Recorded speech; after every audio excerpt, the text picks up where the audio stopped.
नागलोक ने कई शक्तिशाली नागिनें देखी हैं, लेकिन शेषा जैसी शायद ही कोई हुई हो, क्योंकि उसकी कहानी सिर्फ शक्ति की नहीं थी। यह कहानी थी प्रेम की, जुनून की, विश्वासघात की और धीरे धीरे अंधकार में खो जाने की। शेषा शिवन्या की बहन थी।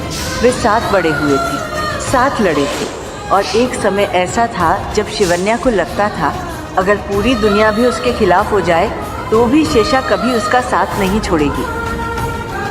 यही हमारा रिश्ता, यही हमारा प्यार। लेकिन वो गलत थी। महाशिवरात्रि की वो रात आज भी वह भूल नहीं पाई। नागमणि के लिए उसके माता पिता का कत्ल कर दिया गया।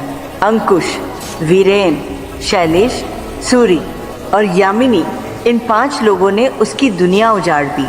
उस रात उसने सिर्फ अपने माता पिता नहीं खोए, उसने सब कुछ खो दिया। लेकिन उसी रात उसने एक कसम खाई, बदले की, और उस कसम में शेषा उसके साथ थी। 20 साल तक उन्होंने सिर्फ उसी दिन का इंतजार किया जब उन सबको उनके किए की सजा मिलेगी। उन 20 सालों में शेषा सिर्फ उसकी बहन नहीं थी, वो उसकी ताकत थी। कई बार उसे लगता था कि वो उससे भी ज्यादा मजबूत है, क्योंकि जहाँ वह भावनाओं में बह जाती वहाँ शेषा हमेशा साफ सोचती थी। उसे इंसानों पर कभी भरोसा नहीं था और वो बार बार उसे यही कहती।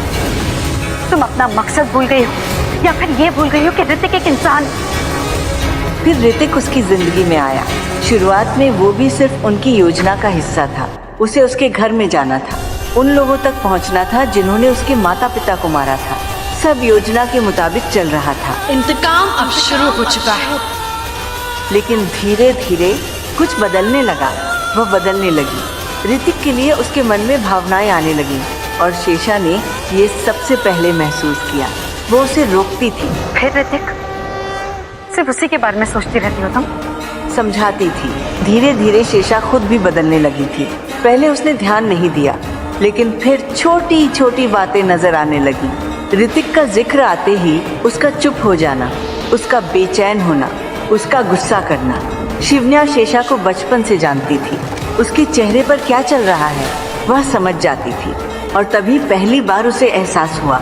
मेरे और ऋतिक के बीच में गलतफहमी पैदा करके तुम्हें लगता है कि तुम ऋतिक को पालोगी? शेषा को ऋतिक से लगाव होने लगा था। अब नागमणि और ऋतिक, यही मेरी जिंदगी का मकसद है। और वही जिद उन दोनों के बीच पहली दरार बन गई। उसने कभी नहीं सोचा था कि जिस बहन ने हर लड़ाई में उसका साथ दिया एक दिन वही उसके खिलाफ खड़ी होगी। लेकिन वही हुआ। शेषा ने यामिनी का साथ चुन लिया। बचपन से साथ निभाने का वादा किया था तुम, आज तुमने वो वादा तोड़ दिया। ऋतिक के सामने उसकी सच्चाई खोल दी और पहली बार उसे दुश्मनों से ज्यादा चोट अपनी बहन से मिली। वापस लौटा। ऋतिक को पाने की चाह में, नागमणि की शक्ति पाने की चाह में शेषा ने महिष्मति का साथ भी स्वीकार कर लिया। 25 साल बाद होगा रानी अवंतिका का वार। महिष्मति नागमणि तक पहुंच सकती थी और उस रात शेषा उसके साथ खड़ी थी। लेकिन अंत में वो हार गई और महिष्मति के साथ 25 साल के लिए कैद हो गई।